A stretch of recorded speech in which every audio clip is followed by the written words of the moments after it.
Just explain your topic and go from there. Okay, so what I'd like to do is examine how academic libraries have adapted their sites, their websites, as their users' needs have changed, in particular in response to emerging technology and instructional technology, where the library site is now kind of seen as a virtual library space, and it may be all that some patrons interact with.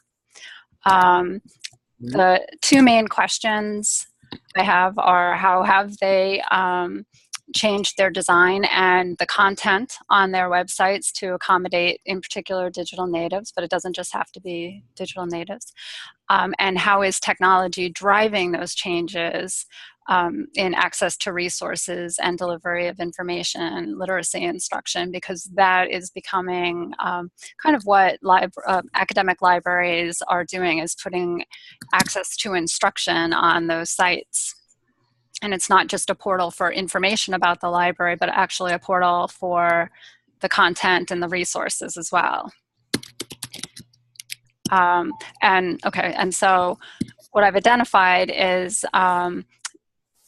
I would target between 5 to 10 academic libraries that are in the Carnegie classification of research doctoral granting institutions.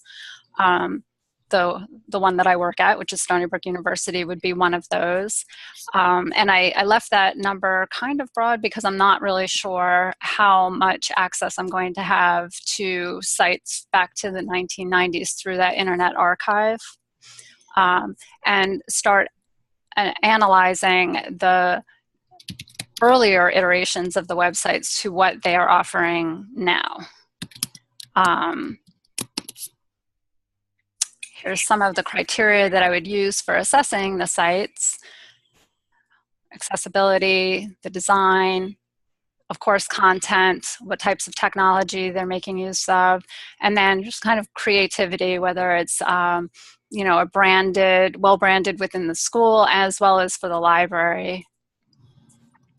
And I just pulled up one. This isn't UNC's library site, but it is part of a project that the library is doing, which is pulling these screenshots from earlier iterations of their school site, just to kind of show like what the difference would be. This is, you know, one of their first websites, and then versus what it looks like now, which I didn't put a screen grab on that, but you can see the difference in not only the design, but even the content that's in there. So that's pretty much it in a nutshell. I also have my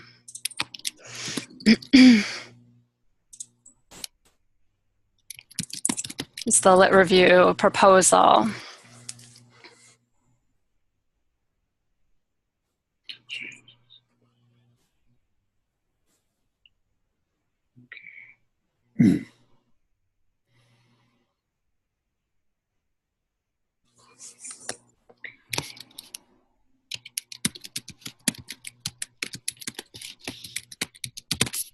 Okay, so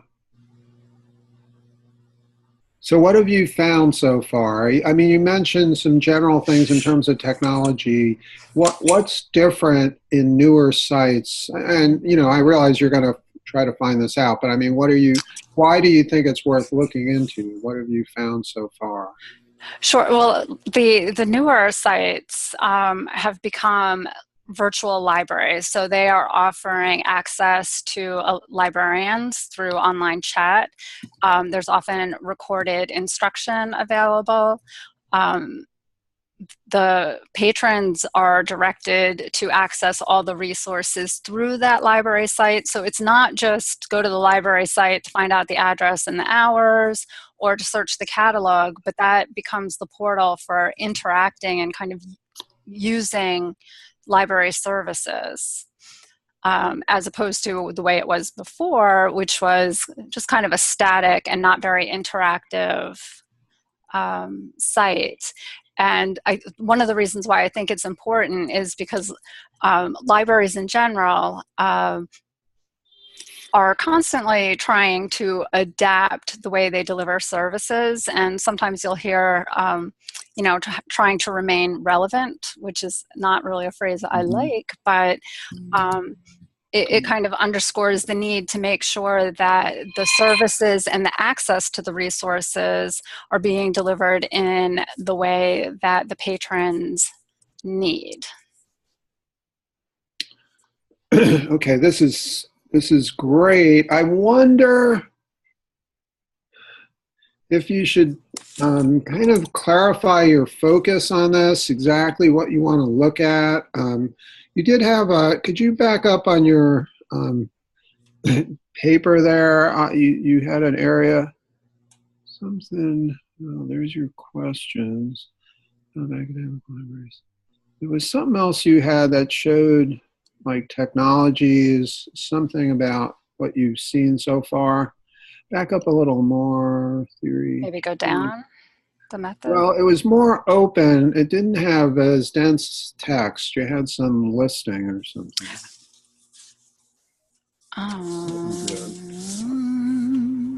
Was it on this one or a previous version? Because well, it was one that you just showed. Oh, okay. So, but I want to get a handle on where you're going. Would you sort of examine two visuals, like before and after, and then consider the differences? Is that where you're going with this, or? Yes. So using. Okay. Yeah, one more slide. Go to slide 3 for a second. Okay, Carnegie. Okay. Yeah. Go forward a little. So, yeah, that's it. Okay, that was the one I was thinking of. So, access people with disabilities, loads quickly, visually appealing. Okay, does the site make use of new technologies? All right, so this is a good starting point. And then what you're going to have to do is really move, once you get a set of technologies, kind of like a pilot grouping, and you can look at that in this sort of set of case studies or survey of sites that you're talking about. The one thing I would really work on, well, one is to really try to tighten your focus. Like maybe you want to look at one of these. I'm not sure. You might end up dealing with the others along the way. But what I'm thinking is, you want to look what's making you choose certain sites that you consider more state of the art today. What's driving that decision? Well, what I'm hoping to be able to find is sites from doctoral granting institutions. So I would pick those sites, and I'm leaving that number broad because I'm not really sure if the Wayback Machine will have all of them. Mm-hmm. So UNC would be one, Stony Brook would be another, so that they're all the same type of academic library, large graduate degrees, as opposed to like an academic library from a smaller college, comparing it to the academic library at a larger state institution. Right. I'm just thinking, so you're going in assuming that as long as they're large doctoral granting and are part of this Carnegie distinction, they're worth looking at. Not necessarily. I was just picking that type so that I'm looking at the sites of those, all the same type of institution, only because Stony Brook is that Carnegie classification, and I know I can get access to previous iterations of the site. So I wanted to make sure that I'm not comparing Stony Brook's site to a small college library website and then to a community college website, they might have different accesses to content, resources. So if I pick the same large doctoral granting institutions, I guess in theory, they would have access to the similar types of resources, and they are supporting similar types of students, graduate students, undergraduate, faculty doing research. Right. Although it's sort of strange. I mean, there might be other schools doing more interesting work as far as technology is concerned. This is true. So you're just looking based on who their audience is, which sort of makes sense, but still may miss. I'm sort of wondering if there's, it would be nice if there was some initial sort of study that looked at new and exciting technologies that's going on at libraries and gave you sort of a set of places to start with. Because I'm not so sure, you may just find pretty basic, similar things at all of those. Maybe not, but, that aren't really directing you in ways of seeing, 21st and 22nd century, right. Uses. So do you think looking for really dynamic sites now and then seeing how they evolved is a better approach? It might be. I'm thinking you want to find, I think if you go to a place like Carnegie Mellon, it's bound to be pretty amazing stuff, and maybe Stony Brook too. So you may end up okay, on other sites, whatever. But I'm not sure that that's the criteria. I think that could be part of the criteria. But I think, I would, I don't know. The thing is, you want to sort of, it sounds like you sort of want to pick and choose in terms of here's a great thing going here and describe it. Here's a great thing going here, and come up with a list of maybe 5 state-of-the-art concepts being applied at different libraries. And I would find that really exciting, particularly because you don't want to waste any time like criticizing sites, saying, oh, these sites are just, they really don't have much new to offer. You want to really find what's new and exciting. Right. And you may find it with what, just looking at the doctoral granting sites. I'm not sure. Sometimes these bigger sites are sort of bogged down in, I don't know, they just don't push the envelope sometimes. Right. Well, I think what I could do then is, try to find a couple that are, or a handful that are really dynamic now and have some really great things going on. And then I could see if I can get access to the historical versions through the Wayback Machine. Right. That could be a good way to do it. Yeah. Okay. Yeah. There must be a librarian organization, right? Yes. as many as there are in my field. But so they, do they do this sort of thing? Do they have a study that sort of looked at it? I'm thinking that you don't have to reinvent in terms of a starting point. And if they have case studies in their journals, or they have, what's new and exciting or something, Yes. then, they could help define it. And now you're also getting the benefit of other studies, which I like to see. And it's sort of, it's less arbitrary in terms of, oh, this one, I was looking at it and I found this.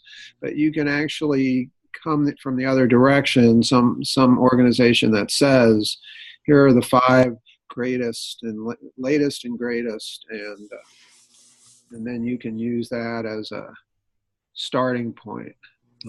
Okay. And some of those, or maybe even all of them, will be doctoral granting. I mean, that would be great. I understand you want things that match your, the needs of where you're at. But I'm also thinking that when it comes to doing some groundbreaking things, it might be other libraries that are doing it. Right. Yeah, no, that totally makes sense. It is coming at it from a different angle, but yeah, it makes sense. Yeah, use your lit review to part of it to sort of see what's going on, and then hone in on those and take them, to a higher level in terms of what you're looking at. Okay. Maybe 5 things that are new and exciting.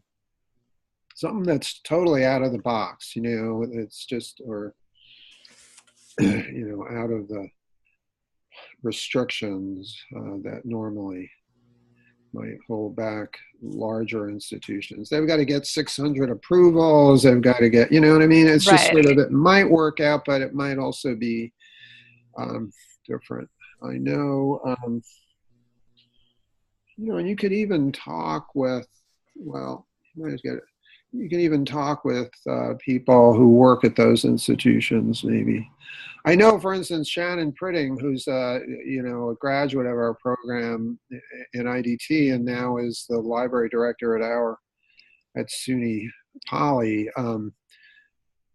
He's looking at he's involved SUNY wide, I know, and he sort of looks at what's going on at different schools. He might have some ideas, Okay. but I think. Oh, and a lot like has been going on with open educational resources, which really takes libraries in new directions, in the Yes. sense that they're not traditional journals and traditional, publishing houses. So that might be one direction. So you might have like 5 of those, that could be one of them or whatever. But I would tighten your focus, and the best way to do that is through an initial study and sort of find out maybe 4 or 5 areas that seem to be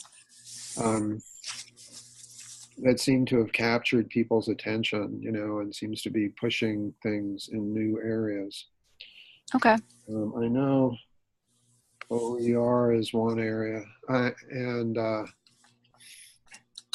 there's number of others. What was I just seeing? I know. Yeah, I mean, the problem with something like, well, let's take web accessibility. I won't drag this out.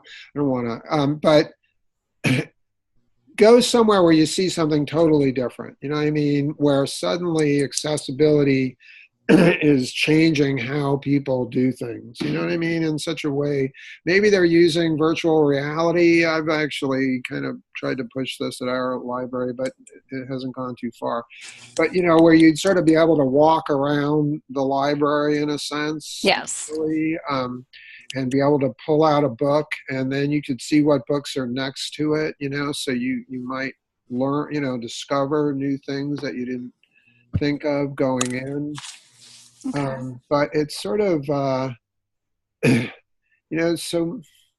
I would really look at tighten it as much as possible. I'm trying to look at your list here. I do think, actually this might work. There's you've got 5 here. So you could look at the one thing that really, where you think the design is totally different from anything you've ever seen. So that's your design section. Just pick different libraries or different sites or even sub-sites, sub-parts for accessibility, for design, for content. Just pick 5 that you've discovered and, focus on each one of those. This is just a thought. What theory were you thinking of? Did you have? By the way, this is just soda. It's not. Uh, I don't want people to think I'm sort of getting myself knocked out back here. Do you have a particular theory or theoretical approach through this? I'm trying to think. oh, from the proposal? That you Is would that? apply as you go through this? Well, I'm not 100% certain because initially my proposal, if the original one was doing surveys of web design librarians. So Uh-huh. this is a little bit different. Yeah. And this is better in that it won't require approvals. That's it. Um, Yes, that's what prompted this shift. I mean, let me pull something out here. I mean, you know that if I'm sitting here, I'm going to push something like human-centered design. And the reason I do that is because it's perfect. You know, it sort of says, number one, is it malleable? That is, can you change it? Like, could it be useful to someone with difficulty seeing or someone difficulty with colors, whatever it is, you can change it. You know, like you can make it black and white, or you can make it color, or you can whatever. It's malleable, and is it inclusive? You know, inclusive is a system should be inviting and tend to invite you in and make you feel part of a community. So you could sort of look at those. Some may match certain human-centered design characteristics. Others may satisfy others.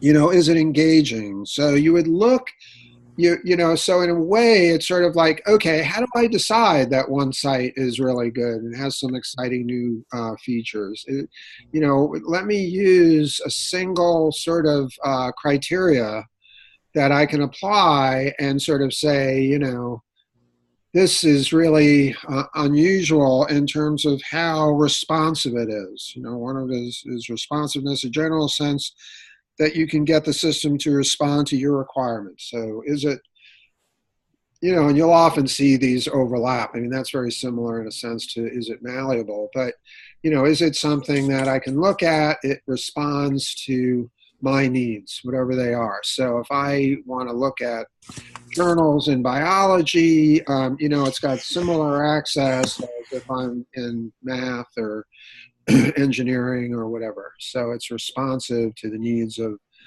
people who are there. So I would, you know, I would look at that. I'm sort of thinking as a series of case studies with each one, sort of one dealing, you know, being particularly breaking new ground as regards accessibility, one maybe as design. That way you're not sort of scattered. You can really just focus on 5 different sites. Okay.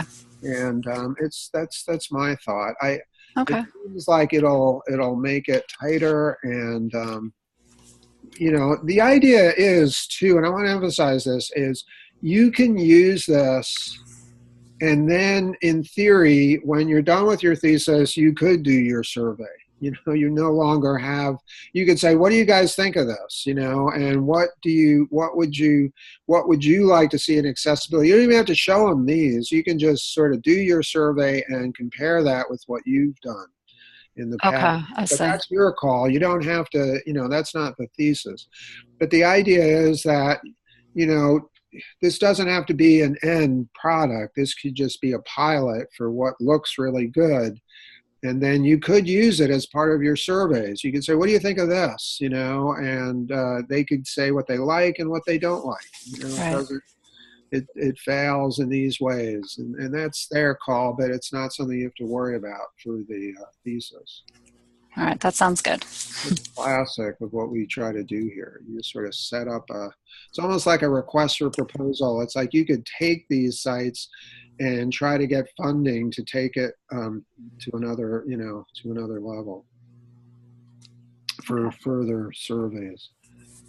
Okay, so is that, you got enough to go with for now? I know Yes. we've got Yes. Sean.